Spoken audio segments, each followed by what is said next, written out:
Bismillahirrahmanirrahim. Assalamualaikum warahmatullahi wabarakatuh. Selamat sore semuanya. Sampurasun. Ya, sebelum dimulai, saya akan menjelaskan dulu tentang RPS atau rencana pembelajaran semester dan juga kontrak belajar untuk mata kuliah literasi digital ya. Yang bobotnya adalah 3 SKS. Ada di semester 2. Saya akan jelaskan dulu dari mulai CPL ya dan CPMK-nya. Jadi pertama tentang capaian pembelajaran lulusan untuk mata kuliah ini ya. Dari mulai berkontribusi dalam peningkatan mutu kehidupan bermasyarakat, berbangsa, bernegara, dan kemajuan peradaban berdasarkan Pancasila. Itu yang standar sikap. Kemudian standar sikap yang kelima yaitu menghargai keanekaragaman budaya, pandangan agama, dan kepercayaan serta pendapat atau temuan orisinal orang lain. Kemudian capaian pembelajaran lulusan untuk pengetahuan yang kedua yang dibebankan adalah memiliki pengetahuan dan keterampilan dalam pengelolaan sistem informasi dan komunikasi sesuai dengan kebutuhan profesi dan organisasi. Kemudian untuk CPL keterampilan umumnya adalah mampu menerapkan pemikiran logis, kritis, sistematis, dan inovatif dalam konteks pengembangan atau implementasi ilmu pengetahuan dan teknologi yang memperhatikan dan menerapkan nilai humaniora yang sesuai dengan bidang keahliannya. Kemudian CPL keterampilan umum yang kedua yaitu mampu menunjukkan kinerja mandiri, bermutu, dan terukur ya. Jadi ini bicara tentang kemampuan individu ini yang KU2. Kemudian untuk keterampilan khusus yang pertama yang dibebankan adalah mampu memproduksi isi pesan untuk berbagai tujuan komunikasi menggunakan berbagai jenis saluran komunikasi yang bermanfaat bagi masyarakat dan sesuai dengan norma hukum, norma sosial, dan etika yang berlaku. Kemudian dari CPL Prodi ini masuk ke capaian pembelajaran mata kuliah, yaitu dari memahami perkembangan literasi, teknologi, dan digitalisasi serta pentingnya literasi digital. Kemudian mampu menggunakan teknologi untuk mencari, mengakses, dan menggunakan serta menyebarluaskan informasi secara legal dan etis. Kemudian untuk persentase penilaian UTS UAS 20, kehadiran 10, tugas individu dan kelompok masing-masing 25%. Nanti ya. Sekarang kita masuk ke materi pertemuan yang kedua. Di pertemuan kemarin kita sudah membahas pengantar ya tentang kategori definisi literasi. Sekarang kita akan membahas tentang literasi digital. Jadi apa itu literasi digital? Gitu ya. Di tahun 97, Paul Gilster mendefinisikan literasi digital sebagai kemampuan untuk memahami dan menggunakan informasi dari berbagai bentuk sumber yang sangat luas yang diakses melalui piranti komputer. Jadi komputer juga kita jangan menganggap kalau komputer itu ada misalnya laptop atau PC, karena smartphone kita juga komputer. Jadi kalau kata orang IT, selama ada mainboard, ada prosesor, ada RAM, maka itu komputer. Jadi sebenarnya kalkulator juga itu kan mengkomputasi gitu. Hanya operasinya lebih sederhana gitu kan. Kalau sekarang yang kita sebut komputer kan lebih kompleks. Kalau tinggalnya di atas sebut laptop gitu. Kalau kecil netbook gitu kan. Kalau di meja ada CPU-nya di bawah namanya PC gitu kan. Sebenarnya kan semua sama adalah komputer. Jadi kalau kita mengasah informasinya itu menggunakan piranti komputer ya maka itu berarti adalah literasi digital.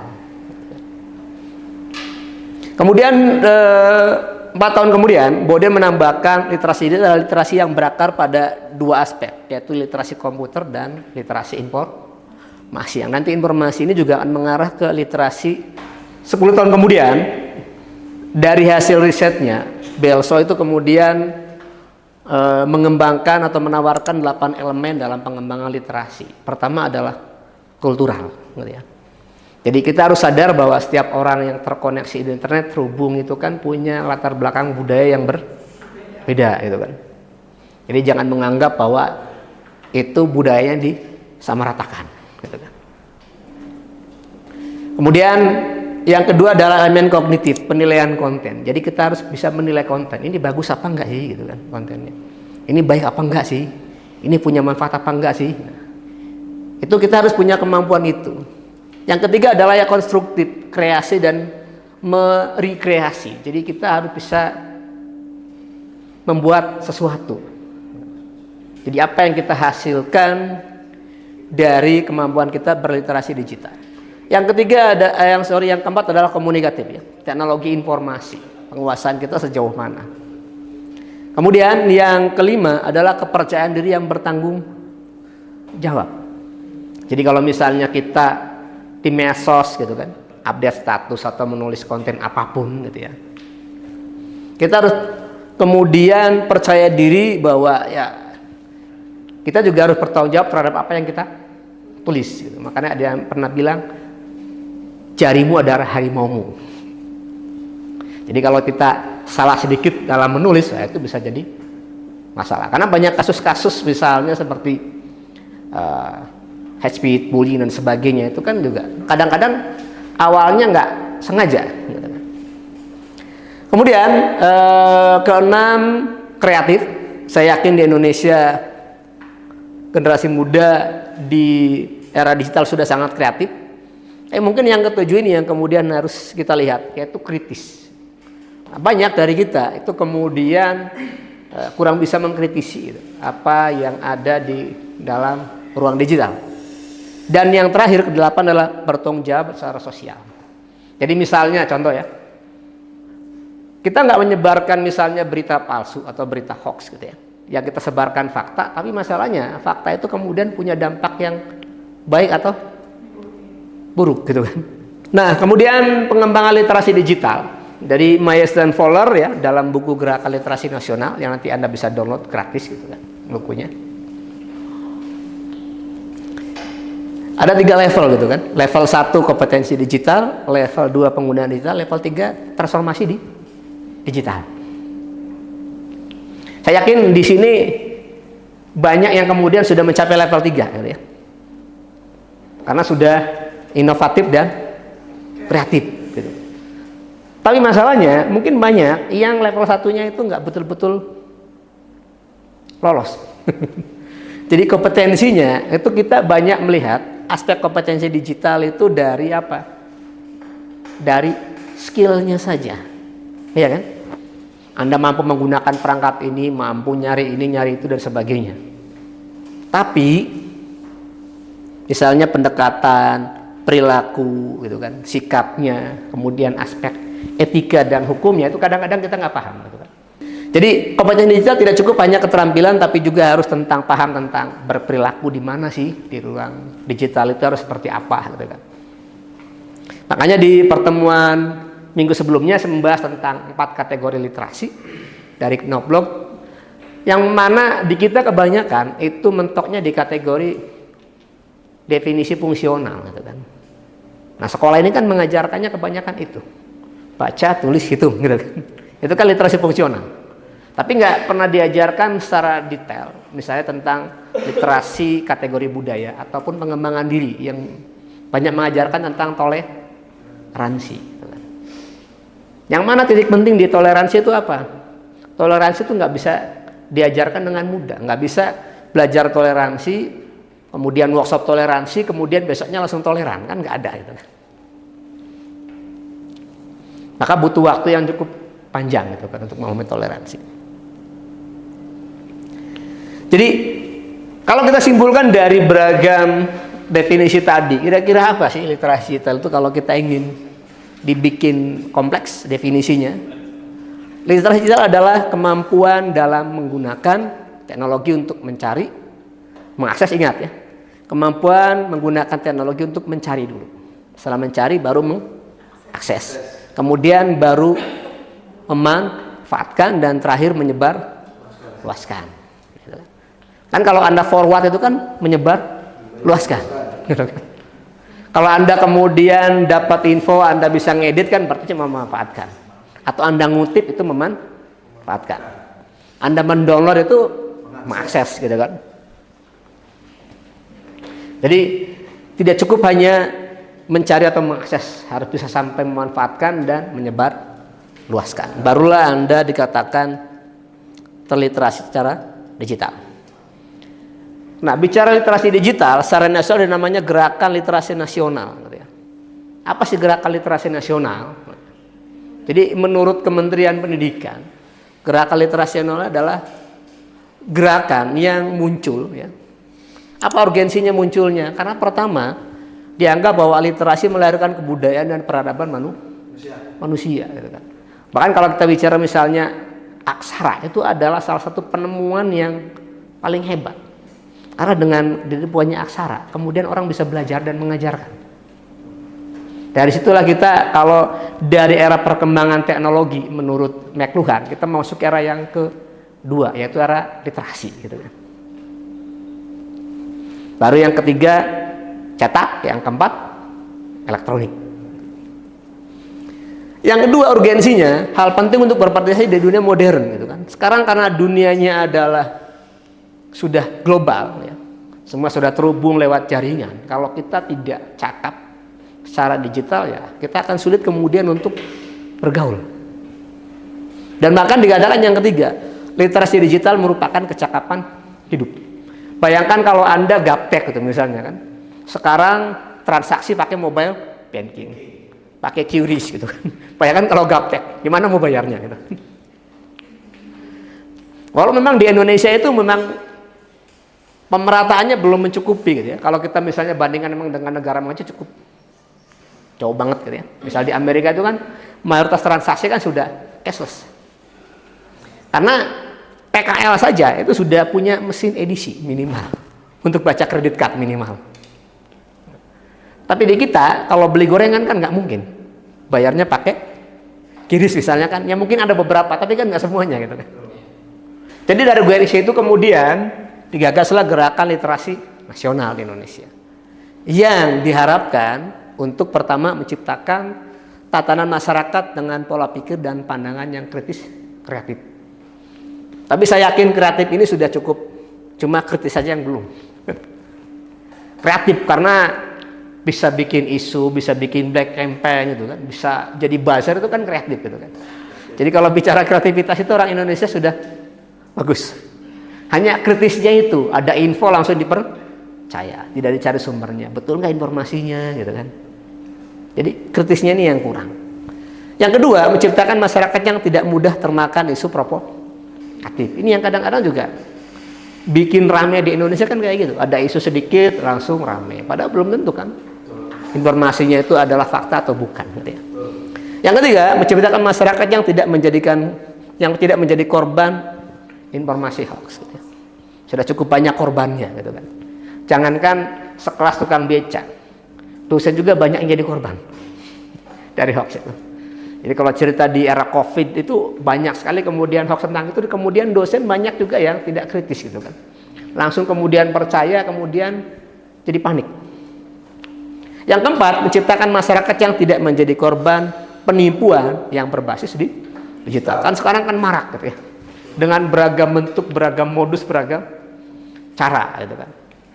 Dari mulai pakai software, pakai teknik komunikasi yang menarik sampai gabungan keduanya. Dulu kan ada namanya mama minta pulsa gitu kan. Itu kan yang paling klasik gitu kan. Kemudian ada yang membalas kreatif. Kok mama bisa gitu kan? Dari apa? Kan mama saya sudah meninggal 5 tahun yang lalu, kok bisa minta pulsa gitu kan. Ada juga yang kemudian kreatif gitu kan, berusaha membalas penipunya seperti itu. Jadi makanya tidak salah ketika kemudian gerakan ini juga harus sampai ke kampus gitu kan. Karena korban hoax bukan cuma tukang beca atau mahasiswa, tapi juga profesor. Itu bisa menjadi korban dari hoax. Jadi mungkin kalau di sekolah, di kampus bisa ada kurikulum seperti mata kuliah kita ini ya. Kemudian mungkin di keluarga ini juga penting. Jadi peran misalnya dari yang mahasiswa, Anda ke keluarga menjelaskan keluarganya tentang apa itu tentang hoax gitu ya. Kemudian juga tentang masyarakat, mungkin nanti ini tugasnya pemerintah daerah gitu kan, untuk memberikan pendidikan tentang gerakan literasi nasional gitu ya. Dan untuk itu nanti akan ada tugas 6 topik ya, tugas kelompok dari yang 6 tema tadi ya, ada ciri cyberbullying gitu kan. Karena memang bicara tentang cyberbullying ya, di Indonesia memang perhatiannya cukup kurang gitu ya.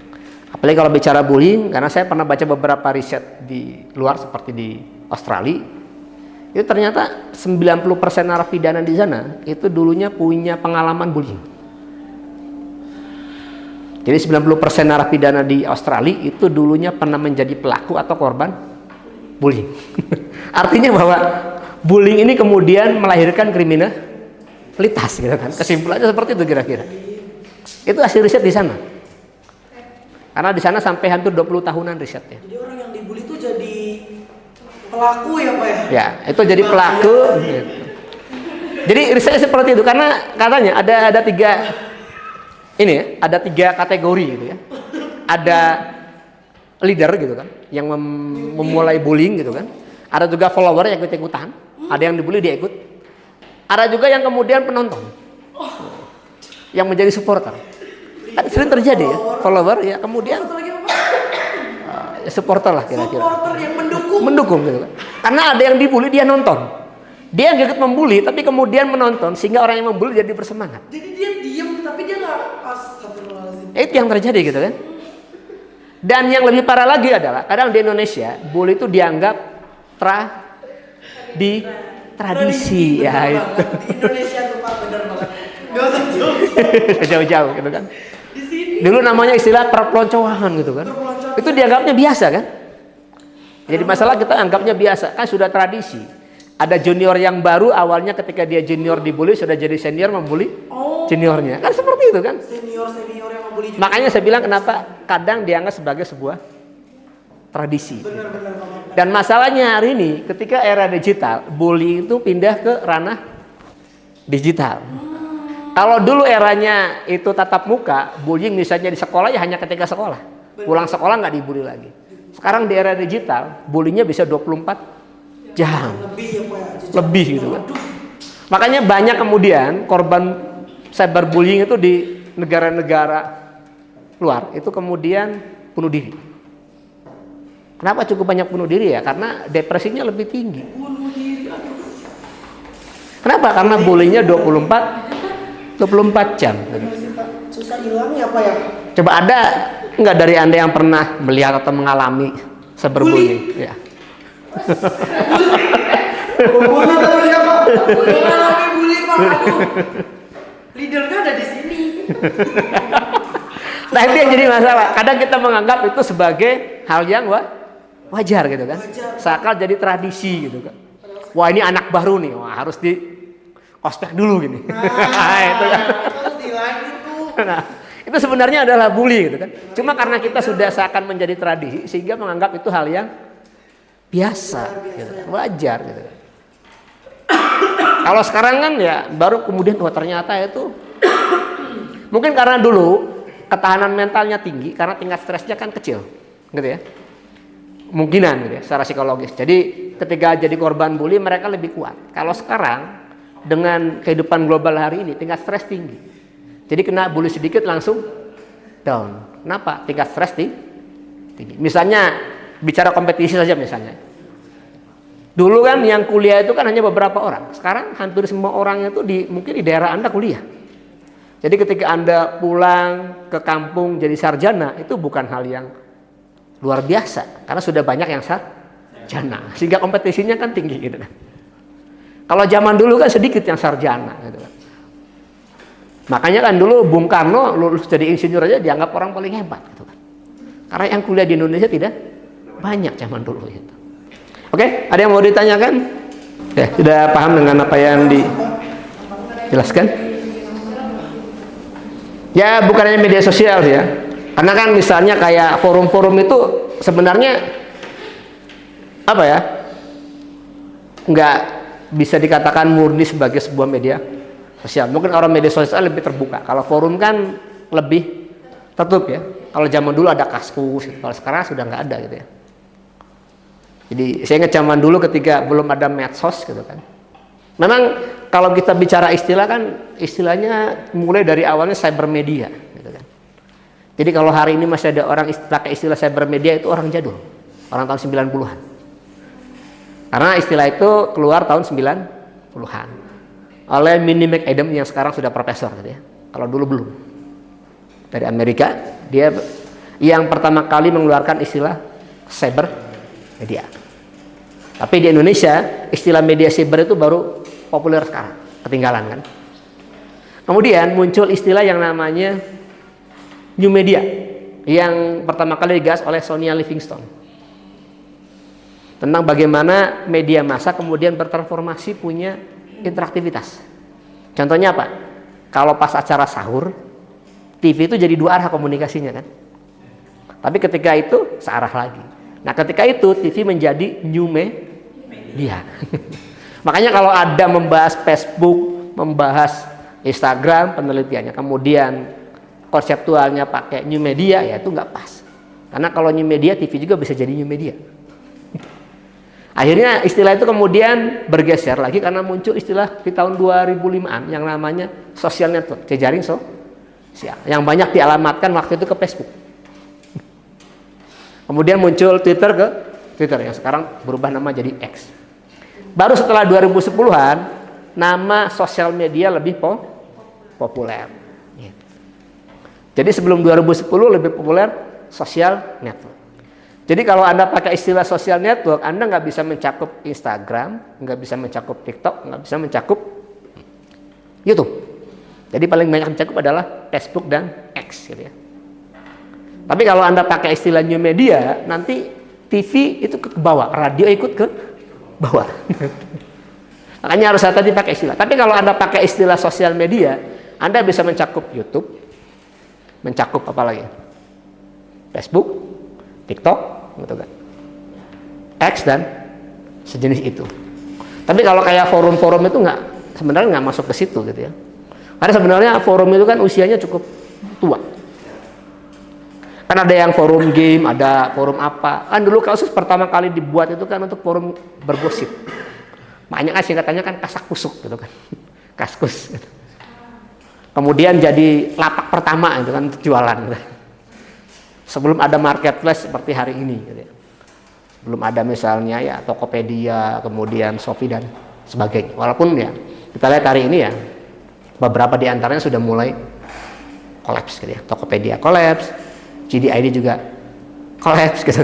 Mungkin Shopee yang masih cukup bertahan, gitu. Walaupun kalau dari rate-nya udah turun drastis, gitu. Tapi masih bisa survive lah dengan beragam cara. Gitu. Jadi ternyata ya persaingan di dunia digital juga sangat ketat, gitu kan. Makanya selamat datang di era stres, gitu. Jadi tingkat stres tinggi. Kenapa? Karena persaingan tinggi, ritme hidup cepat. Makanya kalau kita harus jujur, banyak yang kemudian datang ke daerah menghindari dengan radiasi digital ini, gitu ya. Supaya menenangkan diri banyak, gitu. Makanya jangan salah, banyak orang kota liburannya ke gunung, kemana, gitu kan. Ada orang kota liburannya misalnya ke Jogja itu berperan jadi petani selama seminggu, gitu. Karena ternyata menurut mereka ketika ke daerah tingkat stres mereka rendah, turun. Ketika balik kerja lagi ke Jakarta naik lagi, gitu. Ya karena kompetisi tadi, gitu. Persaingan kerja segala macam, gitu kan. Makanya saya bilang kenapa mental anak sekarang dianggap lemah, karena tingkat stresnya lebih tinggi dibandingkan di masa lampau. Betul ya? Oke, nanti kita sambung untuk materi minggu depan, gitu ya, tentang mencari dan mengakses informasi, gitu ya. Jadi coba tunjukkan nanti minggu depan itu bagaimana kalian Anda dalam men-surfing atau men-googling, gitu ya. Jadi bagaimana terutama bisa mencari informasi tentang referensi, gitu ya, jurnal dan sebagainya. Supaya nanti ketika ada tugas lain atau misalnya Anda mau bikin makalah atau skripsi juga, jangan kemudian referensinya yang digunakan cuma di perpustakaan, cuma di buku cetak. Karena sekarang referensi kan banyak di era digital ini. Jadi kalau Anda memang literasi digitalnya bagus, harusnya Anda bisa mencari bahan kuliah dari mana-mana, gitu ya. Mau dari buku elektronik, mau dari jurnal, gitu ya. Itu banyak banget. Mau dalam negeri, mau luar negeri. Gitu. Kalau masalah bahasa, saya yakin cukup pakai translator, gitu ya. Kalau translator masih dianggap kurang bagus, pakai generative AI. Suruh ChatGPT terjemahin, gitu kan. Tolong terjemahkan buku ini, gitu. Kalau misalnya susah banget gitu ya. Tapi saya yakin generasi hari ini untuk literasi bahasa asingnya juga tidak begitu buruk ya. Sudah cukup bagus dibandingkan dengan generasi-generasi lama gitu ya. Mungkin generasi lama juga bagus tapi kan persentasenya kecil. Kalau sekarang saya yakin persentase kemampuan bahasa asing kan lebih tinggi. Apalagi misal bahasa Inggris itu kan diajarkan mungkin di kota sudah dari SD gitu ya. Mungkin ada yang TK sudah belajar bahasa Inggris.